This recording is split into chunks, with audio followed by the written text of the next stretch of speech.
प्रेम से बोलिए वीर बजरंगबली हनुमान की जय। नमस्कार भक्तगण, हनुमान जी की कृपा आप सभी पर बनी रहे। आज मंगलवार है। मंगलवार के दिन हनुमान जी के लिए व्रत रखा जाता है और उनकी कथा का पाठ किया जाता है। तो आइए मन में वीर बजरंगबली का स्मरण करते हुए श्रवण करते हैं मंगलवार व्रत की पावन कथा का। एक बार प्रेम से बोलिए राम भक्त हनुमान की जय, पवन पुत्र हनुमान की जय।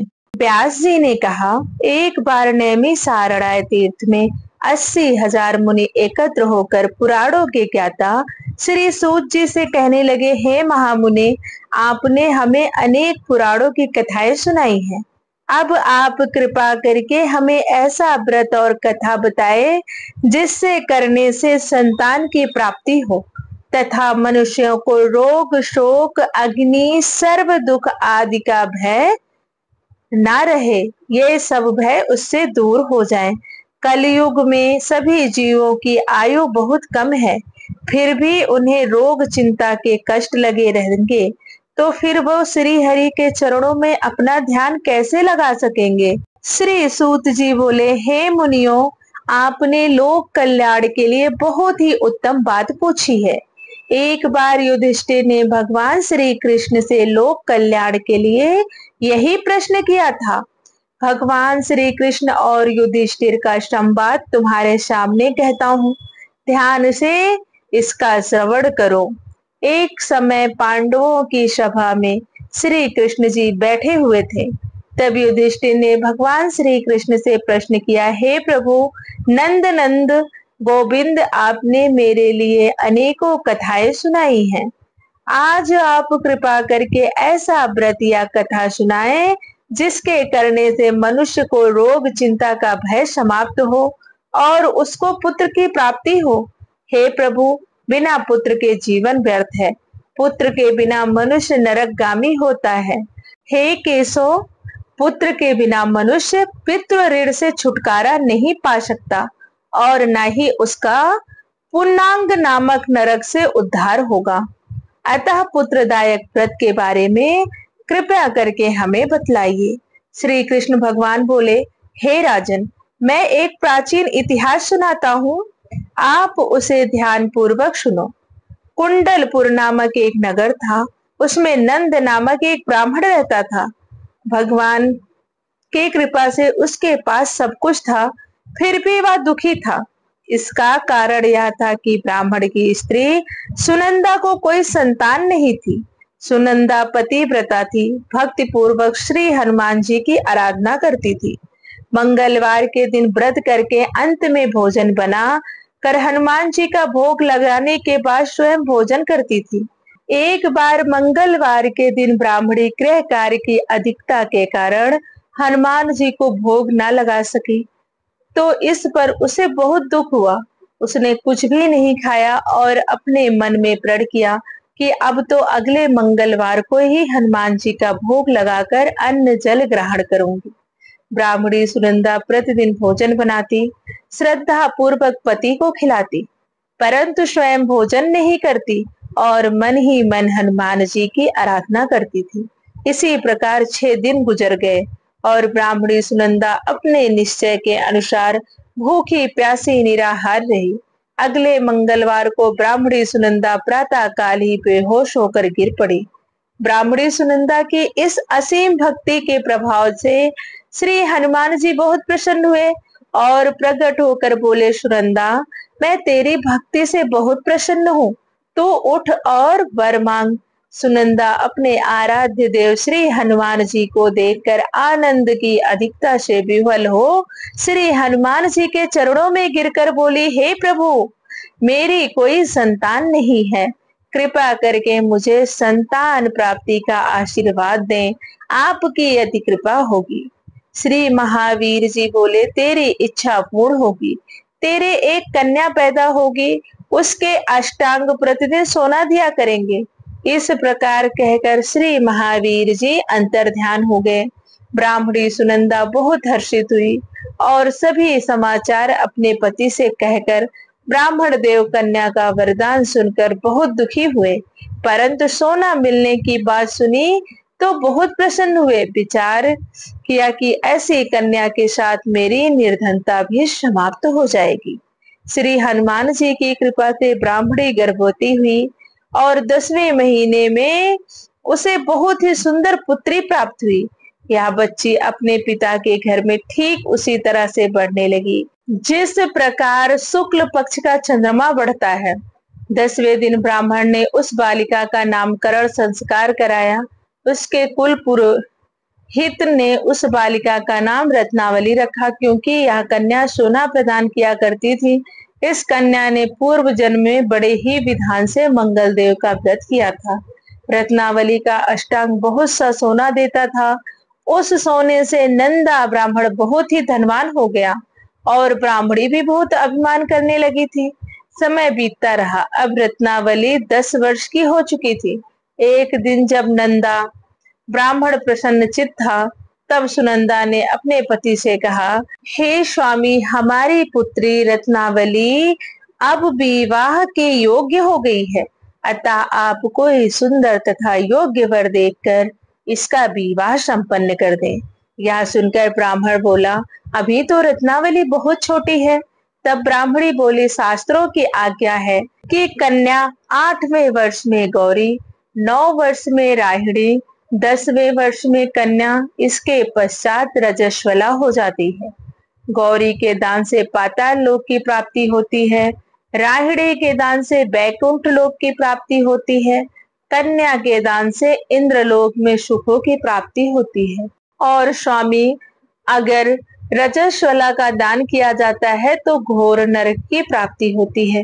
अपनी पत्नी के मुख से यह बात सुनकर ब्राह्मण बोला, अभी तो रत्नावली मात्र 10 वर्ष की हुई है और मैंने तो 16-16 साल की कन्याओं के विवाह कराए हैं, अभी जल्दी क्या है। तब ब्राह्मणी सुनंदा बोली, आपको तो लोभ अधिक लगता है। शास्त्रों में कहा गया है कि माता पिता और बड़ा भाई रजस्वला कन्या को देखते हैं तो वह अवश्य ही नरकगामी होते हैं। तब ब्राह्मण बोला, अच्छी बात है, कल मैं अवश्य ही योग वर की तलाश में अपना दूत भेजूंगा। दूसरे दिन ब्राह्मण ने अपने दूत को बुलाया और आज्ञा दी कि जैसे सुंदर मेरी कन्या है, वैसा सुंदर वर मेरी कन्या के लिए ढूंढ कर ले आओ। दूत अपने स्वामी की आज्ञा पाकर निकल पड़ा। पंपई नगर में उसने एक सुंदर लड़के को देखा। यह बालक एक ब्राह्मण परिवार का बहुत गुणवान पुत्र था। इसका नाम सोमेश्वर था। दूत ने इस सुंदर व गुणवान बालक के बारे में अपने स्वामी को पूर्ण विवरण दिया। ब्राह्मण नंदा को भी सोमेश्वर अच्छा लगा और फिर शुभ मुहूर्त में विधिवत कन्या दान करके ब्राह्मण ब्राह्मणी संतुष्ट हुए। परंतु ब्राह्मण के मन में तो लोभ समाया हुआ था। उसने कन्या दान तो कर दिया था, पर वह बहुत खिन्न भी था। उसने विचार किया कि रत्नावली अब चली जाएगी और मुझे उससे जो सोना मिलता था वह सोना भी अब नहीं मिलेगा। मेरे पास जो धन था कुछ तो इसके विवाह में खर्च हो गया और जो शेष बचा है वह भी कुछ दिनों पश्चात समाप्त हो जाएगा।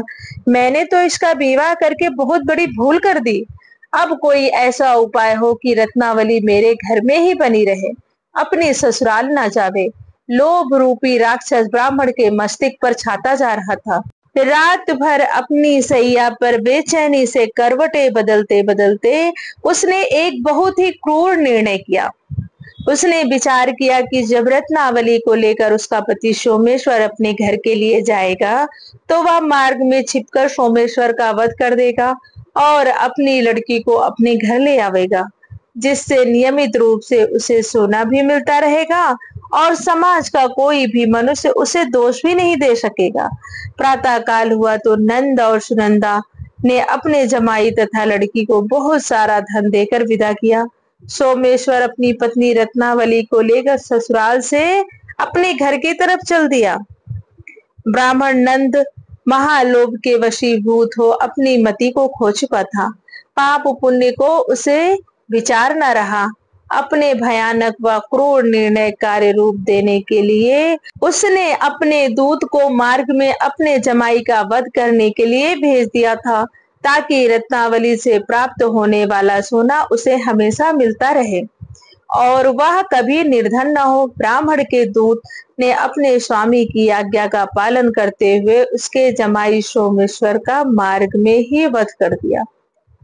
समाचार प्राप्त कर ब्राह्मण नंदा मार्ग में पहुंचा और रुदन करती हुई अपनी पुत्री रत्नावली से बोला, हे पुत्री, मार्ग में लुटेरों ने तेरे पति का वध कर दिया है।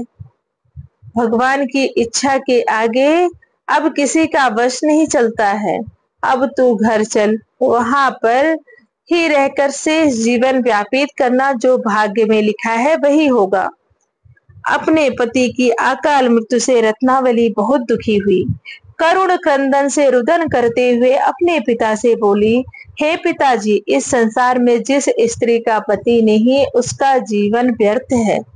अपने पति के साथ ही अपने शरीर को जला दूंगी और सती होकर इस जन्म को माता पिता के नाम को तथा सास ससुर के यश को सार्थक करूंगी।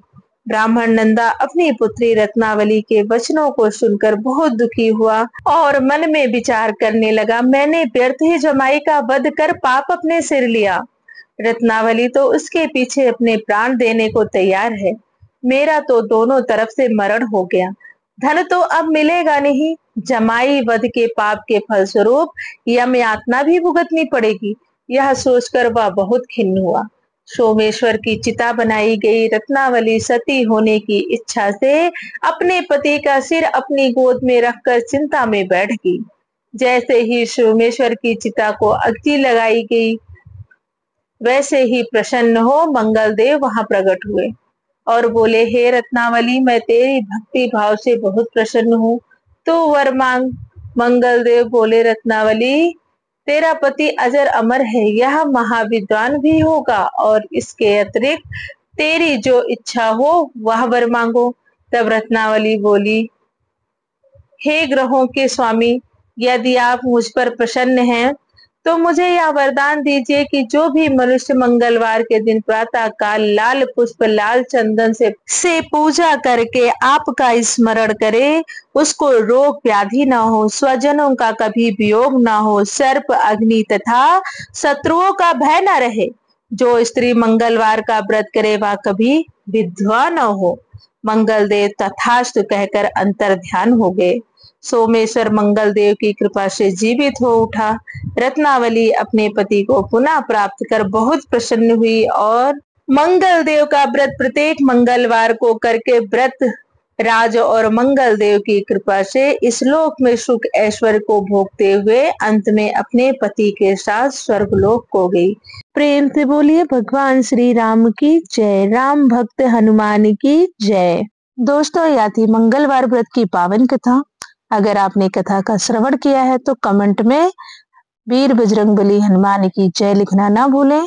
और अगर आपको कथा अच्छी लगी हो तो प्लीज वीडियो को लाइक करें, शेयर करें और चैनल को जरूर सब्सक्राइब कर लें, ताकि सभी व्रत त्योहारों की कथा आपको आसानी से मिल सके। वीडियो के अंत तक बने रहने के लिए धन्यवाद। राधे राधे, जय माता दी।